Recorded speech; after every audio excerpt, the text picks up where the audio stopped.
Coach, talk about the win today.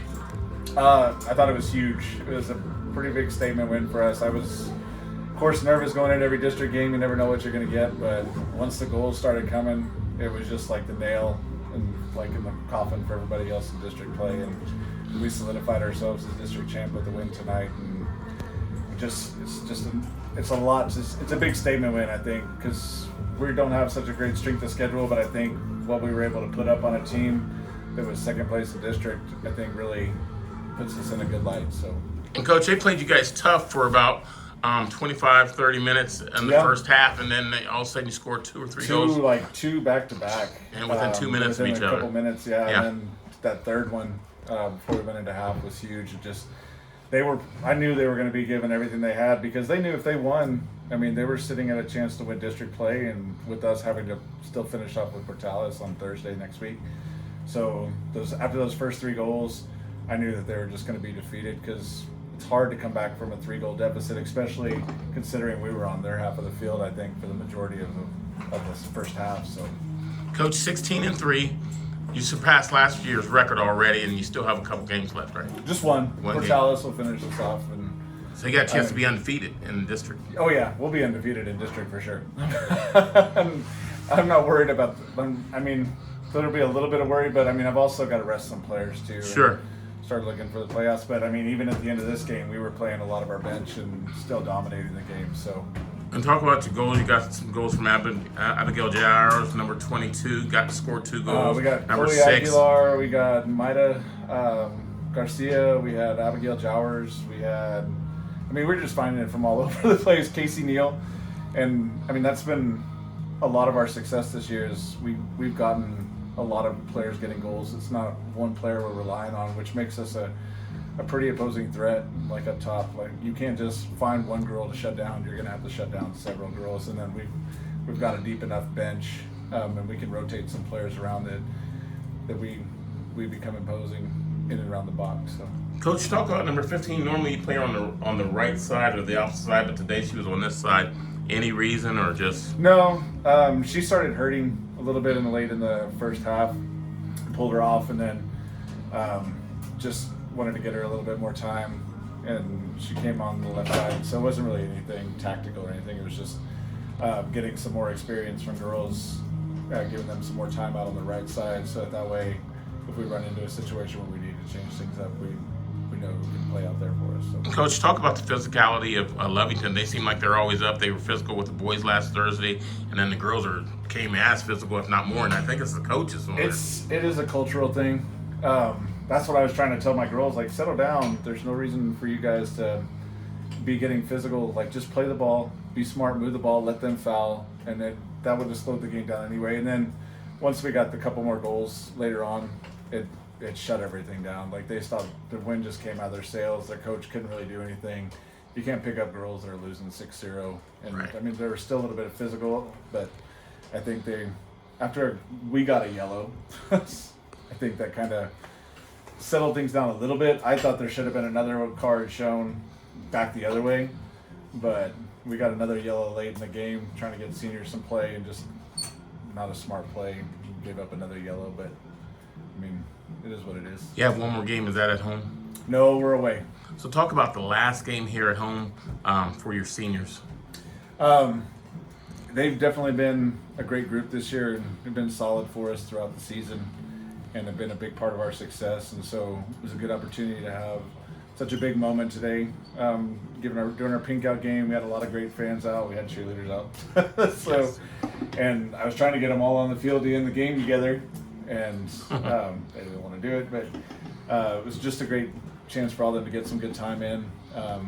They knew it was going to be an emotional thing. Luckily, it wasn't too emotional because on top of a pink out game, you don't want it to override everything. But I thought they played really well. And what's so special about this group, Coach? I think they just believe in each other and they're clicking. We've had to retool some things because of injuries, but I think they've done a great job. Chemistry's been there. It's been a really good group. Sometimes you have groups where they don't gel real well, and this group has. I think it says a lot for our leadership that we have, as well as just everybody wanting to win, and just that atmosphere of being ready to play every game and wanting to have success. So. And Coach, you had all these seniors that didn't play a lot, and now they've played a lot. What'd you learn about the team so far? Because you were thinking about moving this person, that person, and them all gelling together and playing together. I think we're clicking, and I think it's working really well. So, I mean, I don't want to, there's no reason to reinvent the wheel at this point. We've gone through the season. We had a little bit of a speed bump with some injuries, but we've had some girls step up, and those are kind of things that happen throughout seasons. You have to move some things around, and some player just gets into a position, and it's just the right fit. So.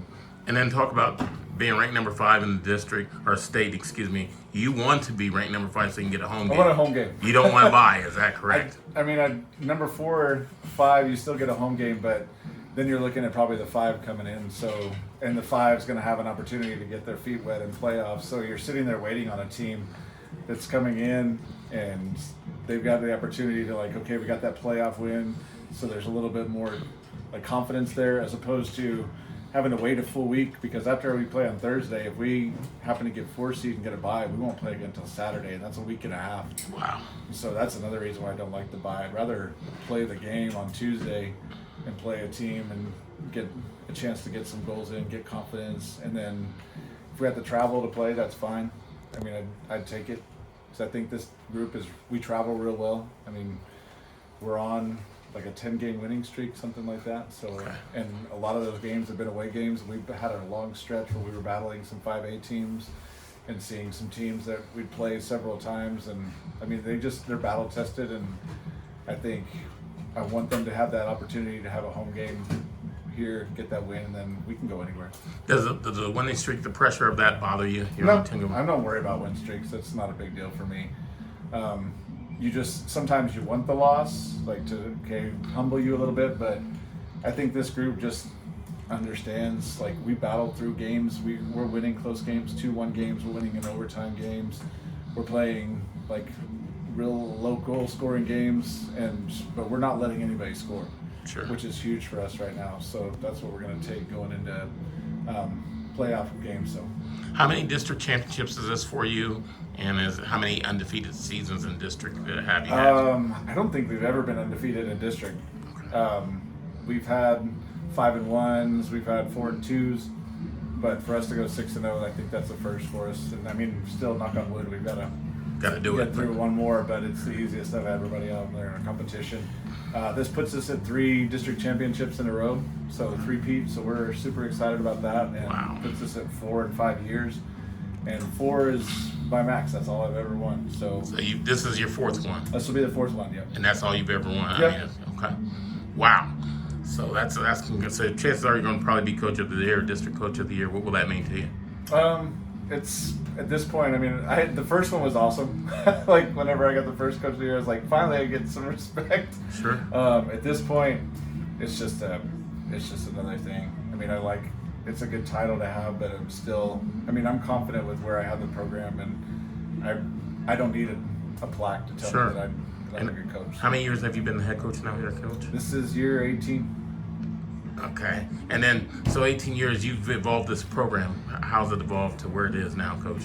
I think a big part of it was coming in and reworking some schedule things, and because we were playing 2 games against 5A district that was real strong with Hobbs and Carlsbad, and so we were taking a lot of losses, and so getting out of those games and getting against competition 4A where we knew we were going to have success, and so that was the building part of it, and trying to retool everything, and then slowly we started seeing more and more wins, and then I think a big thing for us was when we started getting an opportunity to have 8th graders participate with us, and so it just gave some kids some more opportunity to be with the program longer, and then that's when we started seeing double-digit wins, and then once we got into 2021, got our first district championship, and I think once you set that tone for this is the expectation every year, I think that's where we've started to grow, and now it is that expectation, hey, we're going to be the team that everybody's going to be trying to beat when we get to district. Sure.